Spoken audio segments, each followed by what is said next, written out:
Cars, start your engines! Tuning up your work week. It's MRN Motorsports Monday, presented by Outback Steakhouse and brought to you by Hercules Tires and Grunt Style Apparel. Warning, please keep your arms and legs inside the vehicle at all times and do not feed the host. Here's Woody Cain and Joey Meyer.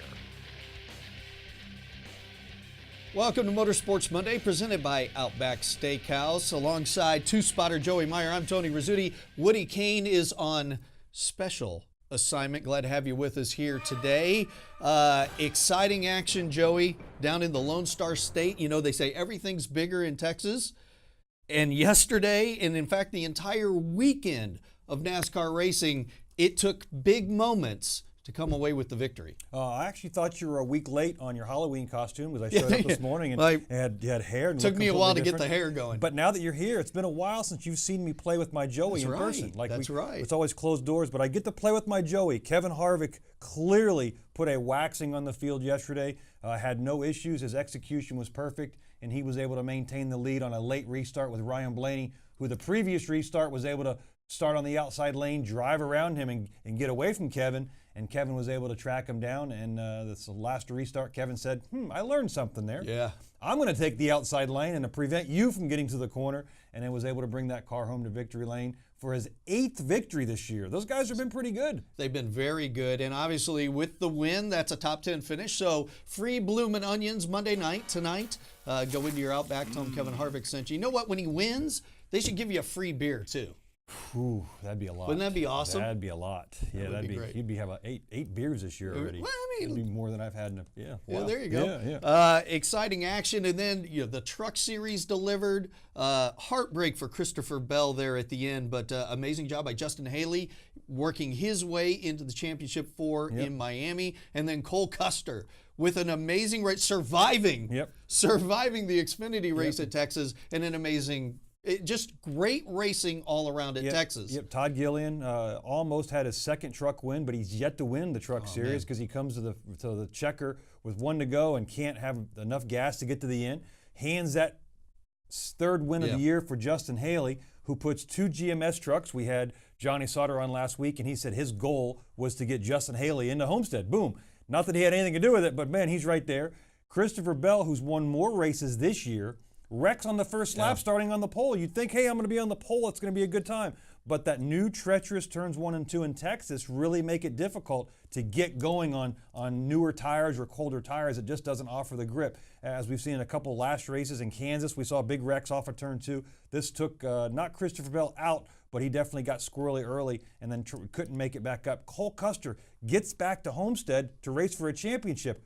Who won that race last year? Yeah. Cole Custer dominated by 13-second lead on second. We finished second with the Penske car with Sam Hornish, and he dominated. So that'll be a curious turn of events to see him go there and race for a championship for his first full-time year in the Xfinity Series. Yep, but obviously the main event yesterday in Texas was the Monster Energy NASCAR Cup Series. It came down to a final end-of-the-race shootout between Ryan Blaney, Kevin Harvick for the win. Kevin Harvick picks up the victory, the 8th of the year, like you said, and this is what he had to say after the race.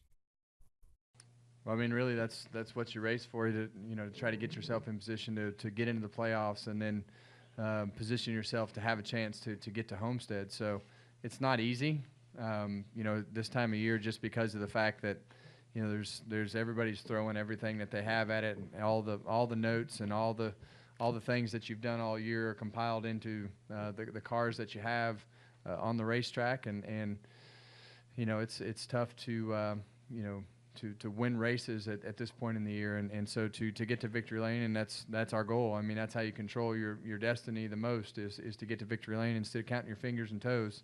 It's fun to see a whole day come together. We've had a lot of really fast cars in the playoffs here. It's just the days haven't come together, and sometimes you go through phases like that, and luckily we've scored a lot of stage points and kept ourselves in the game, and that's what you got to do. Just hang around, survive in advance. Joey, as impressive as that driver of the 4 car has been, and he's been unbelievable, but we've known it for forever. The guy sitting next to him in that video, Rodney Childers, being able to put it all together every week, keep the team together, keep that pit crew motivated, because Kevin can be hard on them from time to time. He's done an amazing job of keeping that 4 car up front as well. He's so outspoken. Yeah, I mean, he just He just sits wouldn't quietly shut- back in the side, and he likes it that way, Exactly right? right. The thing that they're going to have to control now that they're going to Homestead, Phoenix is a great track for Kevin. The last couple of years has been off a little bit, but it's irrelevant for them to go to Phoenix. They get to go enjoy it. But when they go to Homestead, the team has had speed all year. They've got 8 win stickers on the side.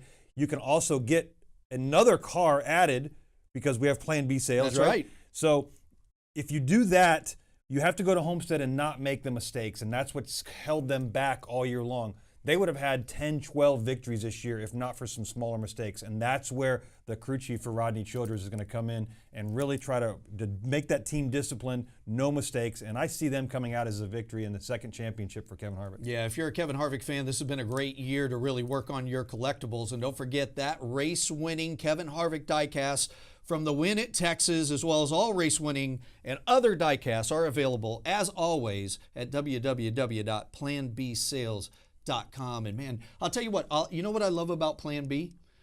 These cars they're doing, these wing cars, look identical to it. They're very good. They got everything on it, and they're such a limited run. Yeah, well, remember back in the day, there was a lot 20,000, 30,000 cars. Yep. They're not doing that Yep. anymore. And- These things actually mean something. And That's even though pretty you cool. might have 8 cars of Kevin Harvick this year alone, the last ones in the playoffs are discriminated, or they're disciplined with the green splitter in the Yeah. front and the green spoiler, so you can say these are the playoff cars and this is the regular season cars. Pretty cool. www.planbsales.com. All right, we got to take a break here on Motorsports Monday. When we come back, a little on track, off track. We'll let you know what's on our mind when we return right after this.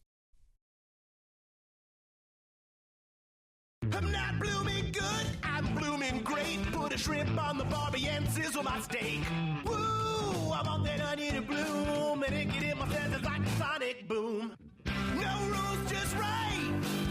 So cold, so nice, and I'm so ready for that Outback steak tonight. Outback Steakhouse, that's what it's all about. Outback Steakhouse, blooming great. Chris Crockett, straight from the NASCAR stands, here with another member of our Toyota racing family, Jason. Hi there. Oh, you seem impatient. Oh, well, I've been holding it in for a while. A while? Since it started. The race? No, the season. Wow, guess you don't want to miss any action. Nope, I don't. Oh, did you just see Denny Hamlin take the lead? I haven't taken my eyes off him. Jason, you don't look so good. Can I offer you some water? Absolutely not. NASCAR and Toyota Racing. With a family like this, who knows the places we'll go in the playoffs? Learn more at toyotaracing.com. Toyota, let's go places. NASCAR is a registered trademark of the National Association for Stock Car Auto Racing, Inc. MRN.com has you covered. Check out our original digital program, Motorsports Monday, with Joey Meyer and Woody Cain. Wing Nation with Steve Post and Aaron Evernham. NASCAR Coast to Coast with Kyle Rickey and Hannah Newhouse. Crew Call with Sammy Joe and Rocco. NHRA Talk on the Straight Line. Classic NASCAR races on Throwback Thursday. The Inside Line has all your fantasy racing picks. Rip the Fence with Tyler Burnett and Dylan Welch. MRN.com original digital programs. I'm Kevin Harvick, and it's another Bloomin' Monday. Ask for your free Bloomin' Onion tonight at Outback Steakhouse. Now it's back to Woody Cain and Joey Meyer. Welcome back to Motorsports Monday, presented by Outback Steakhouse, home of that free Bloomin' Onion tonight, Monday night. Going to be a lot of fun. Alongside two-spotter Joey Meyer, Tony Rizzuti sitting in for Woody Cain, who is on special assignment. Lots of great things going on in the sport. Some things good, some things bad. It's a segment we like to call On Track, Off Track. So, Joey, tell us what's your on track this week. What are you feeling good about? You know, one of the things is you sit in this industry long enough and you sit on the roof and you watch races and you watch cars go around in circles and you see mistakes and you're like, man, I just wish NASCAR would be open and honest. We always talk about transparency. Well, unfortunately, one of the victims yesterday of them being very transparent, but after the race started, was the 48 car. Procedure, we go through inspection. We miss once, you go to the rear, you miss twice, or you go once, you get to fix your car, you go twice, there's a smaller penalty. But normally if you miss 3 times, you go to the rear of the field. Jimmy Johnson's car yesterday only missed inspection, failed twice, and erroneously were committed to go to the rear of the field before the start of the race. Now, we could have just blown this under and no told anybody about it. But NASCAR said, we made a mistake. In the middle of the race, called down to the 48 car and made an email. Said, hey, we made a mistake. You should not have started. You should have started 23rd where you qualified, not in the rear. Our bad. We're sorry. We're going to implement procedures to get in place that we don't allow this to happen again. Kudos to them. That's what the sport needs. We need to see the transparency. There are too many times, rightly or wrongly, in terrible vernacular. However, what we have is we have NASCAR being accused of doing shady things behind the scenes that we don't get to see. Now, this was the occasion that they called themselves out. This wasn't Chad Knaus, which I'm very surprised he didn't catch up on earlier and make a big stink about it before the race. This wasn't something that Rick Hendrick sitting at home going, that's not right. This was NASCAR going, hey, I made a mistake. This is what we did. I'm sorry. We are human, but we're going to put procedures in place. So kudos to them. That's what we call transparency, and it worked yesterday. Unfortunately, the 48 was the victim of that mistake, and it may have cost them 2 or 3 spots there. They had to work their way up from the back of the field. Hey, Joe, you know what else the sport needs more of? The word erroneously. Erroneously, is you? You're like a walking thesaurus over here in the dictionary. Absolutely. Hey, my on track this week is just the fact that, and we've talked about this before in the sport, when it's time for the drivers to find another level, a little bit more speed, another gear, if you will, the great ones always do. Drivers love to tell us all the time during the regular season, look, we can't go any faster. There is no, once we get to the playoffs, we take it to another level, or, hey, we're riding this thing of emotion. We can go even faster. We're going as fast as we can. Except for every time somebody needs to find that extra gear, they do. Kevin Harvick found it on that final restart against Ryan Blaney. If you remember, and you were up there, so you saw it, Blaney got a huge push going into turn number 1. It actually cleared Harvick down on the bottom. Harvick got no push from Joey Logano, who wasn't going to help him at all. Yet Harvick stayed in the gas, went around the high side, which was on restarts, the side you wanted to be on. But with Blaney already gapping him and could have slid up, Harvick stayed in the gas, didn't just pass him, pulled away from him. So Harvick and that team, when they needed it, found another gear, and we consistently see this among the championship teams and drivers. When it gets to the playoffs, they find another gear, and it's fun to see as a race fan. Yeah. I love to see race teams, sports teams, when they're at their best, shine. Well, the cream rises to the top. It's where the saying came from. It's why the saying was made, because it does. The better drivers, the better teams, just like we're going to come up with next year with new packages, and it's supposed to compress the field from a performance standpoint. The better teams are still going to win next year, just like we see the better teams now are winning this year with Kevin Harvick. Obviously, Kurt Busch is in the playoff. Eric Almirola, Clint Boyer, all 4 of the Stewart-Haas teams. They're pretty good as a company. And then obviously the cream of the crop of those 4, Kevin Harvick has won 8 races. So absolutely. Yeah, and you got Cole Custer over on the Xfinity side coming out of that garage as well. Not everything's always peachy in the world of NASCAR, world of sports, heck, and world in general. Joey, what you got for Off Track this week? One of the things we've talked about on this show 100 times, and if you'd like to go back and listen to one of our podcasts on MRN.com, you can download it. We have at least 100. At least 100. And this year, we've got a lot of people listening to our show. What we talk about all the time is racing being selfish. And the reason it's selfish is I have something and I'm not sharing it. And if you have something, I want to come steal it. Let's not talk about racing each other too hard. It's ridiculous when we talk about, we heard drivers yesterday complaining that one driver was racing the other one too hard. At a track like Texas, 1 spot giving up could equal 5, because now you're out of the groove, your momentum's lost, those guys are going to get by you, and everything about this. Yeah, the one driver being complained about was already in the playoffs, so he didn't need to worry about the other guy. He doesn't care. It's a selfish sport. He ended up finishing 3rd. The guy that he was racing too hard ended up finishing behind him. But that's what racing is about. If we want to go make friends, go to your home association meetings and talk about kids, and go to your daycares and talk about kids. But when we go to the track and you slip the helmet on, this is a selfish sport, and it has no place right now for racing too hard. There's etiquette in the sport for sure. We saw Mark Martin back in the day, who's the most notorious, respectable driver in the world, wave people by early in the race, and that was fine. Everybody knew how Mark, but we shouldn't expect everybody to be a Mark Martin. We should expect everybody to be a Dave Marcus. We should expect everybody to be a Ryan Newman, who we knew, those two drivers, and kids, look it up. Dave Marcus was a guy used to wear wingtip shoes for driving, not even driving shoes. They don't know what wingtips are. Look that up. Look up wingtips. Google wingtips and Dave Marcus, and it'll be the same picture. But what you expect now is everybody expects everybody else to give them something.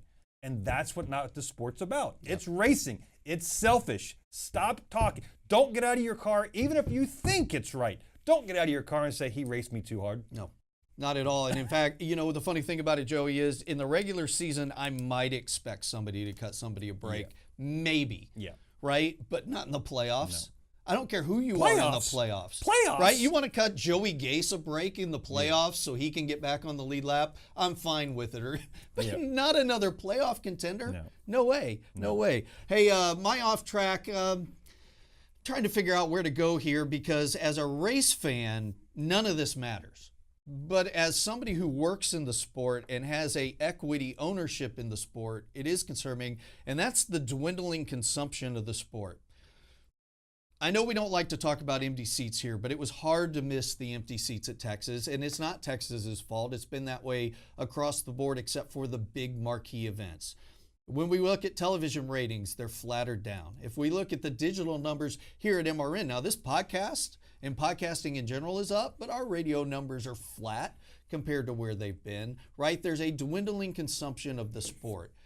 And quite frankly, I think the sport's done a pretty good job of trying different things to win the fan back over. But so far, a playoff race with 2 to go at a track where the promoter is notorious for pulling everything out to get people in the stands, there just aren't people there. Now again, if you're a race fan, none of this matters to you. The fact that there weren't many people in the stands, the fact that TV ratings are probably going to be flat, radio numbers probably going to be flat, digital streaming is probably going to be flat, didn't affect how great a race was. I enjoyed the race. It didn't affect me as a fan, and it shouldn't affect you as a fan. But for Joey and myself at MRN and other business holders in the sport, dwindling consumption has got to be figured out. I don't have the answer, and I hate people who just say, oh, everything's broken and don't give an answer. I don't know what the answer is. Maybe it's next year's package. Maybe it's the new schedule coming up in 2021, though I'd be careful giving people the thought that things are going to be massively different. But at some point in time, the smartest people in the room need to figure out how to get people more interested back in the sport. Why is it so important? Simply put, we live in a goodwill Salvation Army industry. We live off people giving us money. It's period. We don't produce a product that the fan can go out and buy. So we live off of sponsorship money. The only value in return is eyeballs on the product that they're promoting. And that's why we care so much about TV ratings and radio ratings and people in the stands. The racing itself can't get much better. Last week we had 3 cars within a car length of each other crossing the line at Martinsville sideways. The only thing they weren't doing is being upside down on fire, 5 wide like we saw back in the 60s, accordingly to everybody else.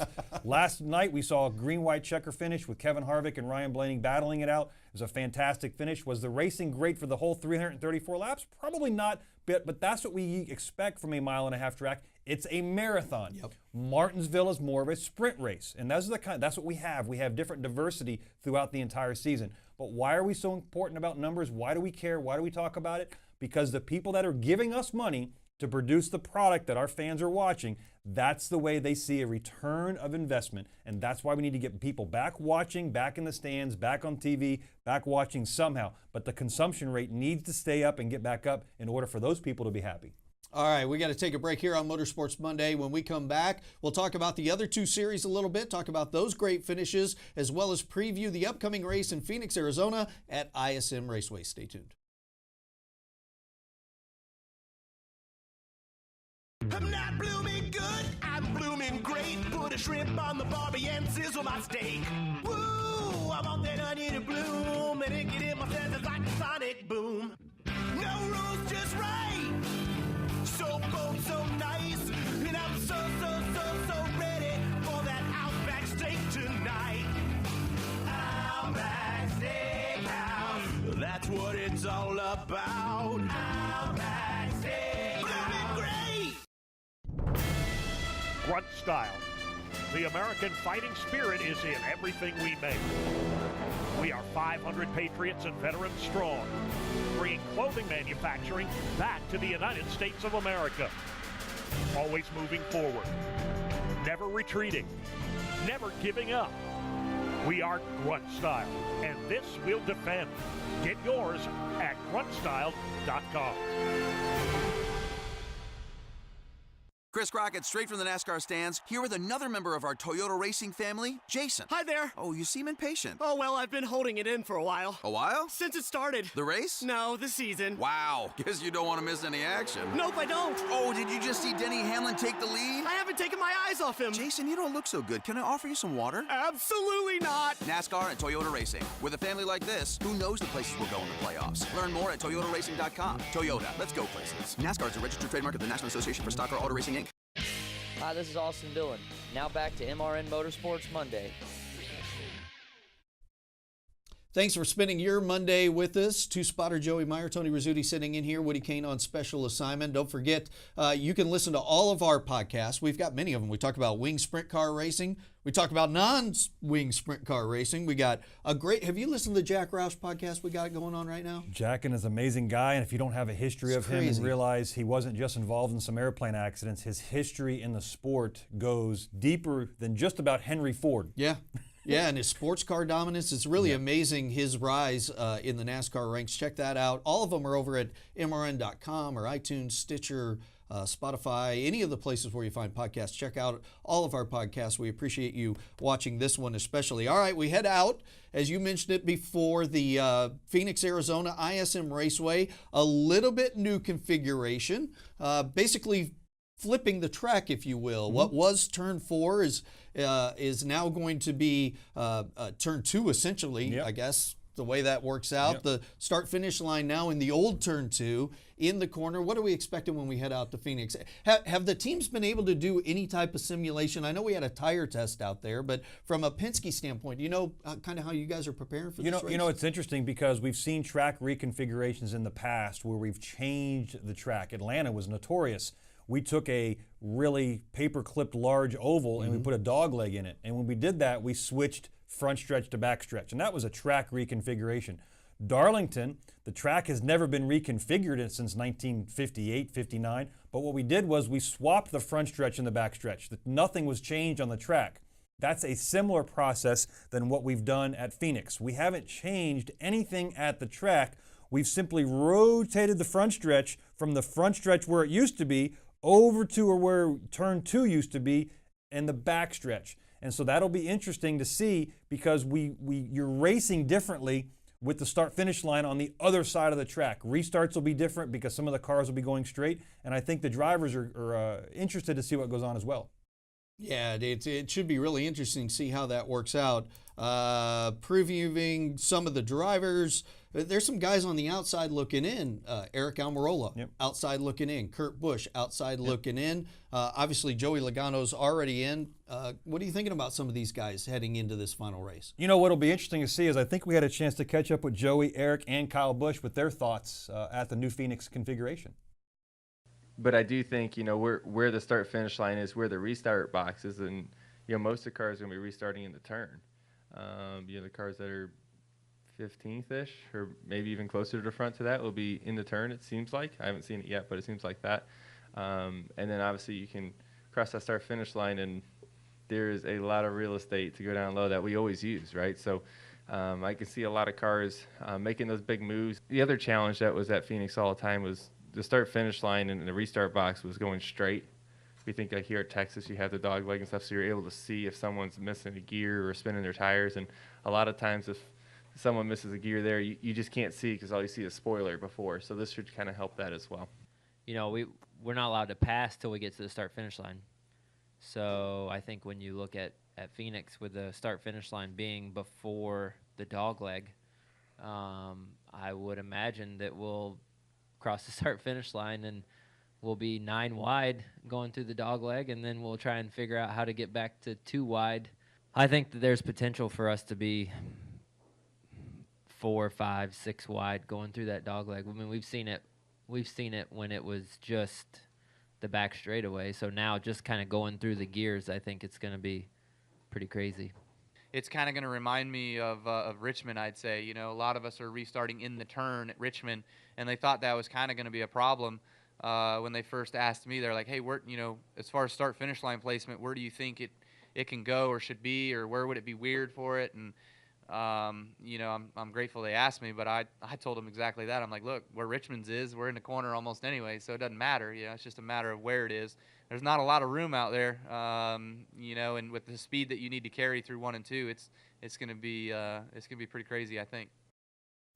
Joey, according to Eric Almirola, could see 5, 6 wide. Maybe we'll wide. get the 5 Upside wide on down fire. on fire. Yeah, but the one thing they kept mentioning was where that restart line is relative to the restarts and relative to the finishes. And that's really the biggest thing. Again, we've seen track reconfigurations in the past, just like we just mentioned. And if you don't know what I'm talking about from 3 minutes ago, go back, listen to the podcast, rewind it, and you'll hear me say, this is a reconfiguration without a track change configuration. Well, all we've done was we've taken the start-finish line from the old front stretch and we twisted it around, kind of like springing forward and falling back on your clocks. We've moved the start-finish line around to the old turn 2-ish area before the dogleg. So it'll be interesting to see how, A, how restarts are, and B, how finishes are, how you're coming to the checkered or the end of a stage getting those valuable points. And that's what realistically we see. I'm looking forward to it only because we stand down in turns 1 and 2, the old turns 1 and 2 high on the roof, and we can't see exiting turn 4. A lot of our wrecks, like Joey Logano mentioned, when somebody misses a shift, all you see is a spoiler in front of you getting very big, very quick, and we can't see that as a spotter, and that's the biggest problem. Yeah, it should be a lot of fun for the fans as well. Got an all-new grandstand area, new food amenities. And you know who else is going to be great for? The crews. Because I think if you were to take a poll on what the worst garage area experience was for the crews over the last 10, 12 years, Phoenix would either be at the top or near it. It was just an old grand. Now you're going to have the big wide open spaces. The fans can come right down in there, take a view. It's going to be good for the teams as well when we get to that. Very similar architecture as the Richmond Raceway. Yeah, it's going to be a lot of fun out there. It should be pretty good. From a spotting standpoint, Joey, now that the configuration's a little bit turned, you mentioned you're going to be able to see better off of 4 now, but how do you approach that dog leg now, knowing that guys might just dive down to the flat, or how are you going to approach that? Would that be something you and Brad talk about based on what you see maybe in the previous races? No, we're actually going to talk about it based on what we see in the truck race on Friday and the Xfinity race on Saturday. We're going to look at past experience, and the only past experience we have for the new configuration is the 2 previous races before our Cup race on Sunday. Yeah, it should be a lot of fun out there.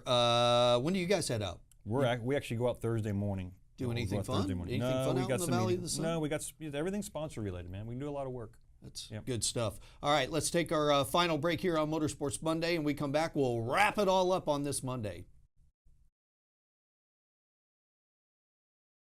I'm not blooming good, I'm blooming great. Put a shrimp on the barbie and sizzle my steak. Woo, I want that onion to bloom, and it get in my senses like a sonic boom.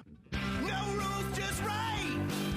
So bold, so nice, and I'm so ready for that Outback steak tonight.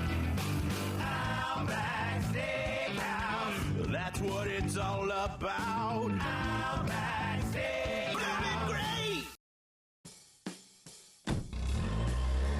Citywide to countryside, whatever you drive, wherever you go.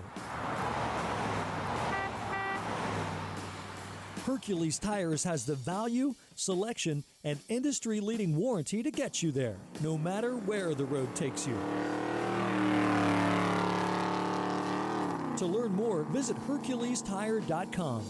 Hercules Tires, ride on our strength. Are you a serious die-cast collector? Do you have a favorite driver? Are you looking for a gift for a race fan? No matter what the question, the answer is always PlanBSales.com. Plan B has all the latest in die-cast from Lionel and apparel, artwork, and other items for your favorite driver in NASCAR or other forms of racing. Go to PlanBSales.com, key your driver's name in the handy search window, and look at all the options. Your one stop for die-cast and other motorsports collectibles is PlanBSales.com. Hey, this is Joey Logano, and you're listening to MRN Motorsports Monday.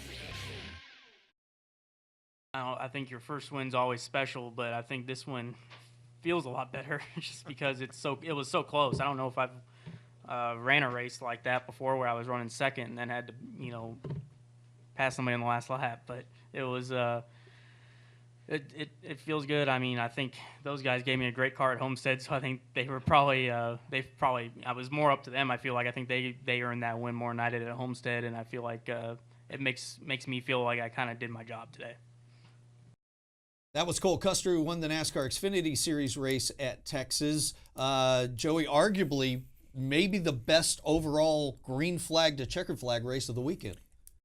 Instantly catapults himself to the front-runner leading contender for the championship at Homestead. Christopher Bell was clearly the dominant figure going into that race, had an issue, got tangled up with another chase playoff What do you say, competitor. either wins or crashes? That's exactly. There's no middle ground for him. And he said he has 2 more chances, so he needs to go to Phoenix to win. Out of the points, he can't just point his way in realistically. I still believe my retiring fellow, Elliott Sadler, can still pull off and get to Homestead. And you see he's right there in the thick of things. But Christopher Bell needs to win to move on. Cole Custer, by winning that race and getting to Homestead already, and his dominating performance at Homestead, he has to be foaming at the mouth to be able to get to Homestead and go to that high line and put on another good show for those guys. Right there on the edge, Daniel Hemrick battling Justin Allgaier. Yep. Again, Christopher Bell and Justin Allgaier have dominated this year in 2018, and they both run the risk of falling out and not being able to go to Homestead. So Phoenix, a lot of pressure on both of those drivers. Yeah, Allgaier always seems to find a way, doesn't he? He always kind of steps up. And Tyler Reddick, I don't know what the kid has to do to get a win. He has been right there and been very impressive. Over on the Truck Series side, we talked about the unbelievable finish with Justin Haley getting the win after Todd Gilliland runs out of gas. So now we have 2 GMS cars. Haley and Johnny Sauter already booked their way into Miami, but look at that list of drivers right behind Joey. It's up. Anybody can end up in those final 2 spots. Brett Moffitt ran a OEM motor all year long. After a small NASCAR rule change, chose to go to the NT1, had a very good performance. Noah Grayson right there with KBM and Grant Enfinger out of the Thor Sport. Matt Crafton, Thor Sport. Who knows? It's everybody's race at Phoenix. What a great short track race. Restarts will be crazy. Yeah, you talk about experience at Phoenix. Matt Crafton probably has more than anybody in the old Southwest Tour days. Joey, it was a lot of fun. We only got a couple more of these left. Triple header. We look forward to it at Homestead at Phoenix. Get to watch all of them on MRN. Listen, MRN.com. Come back. Play with my Joey. For two-spotter Joey Meyer, Woody Cain, who's on special assignment, I'm Tony Rizzuti. We'll see you next time on Motorsports Monday.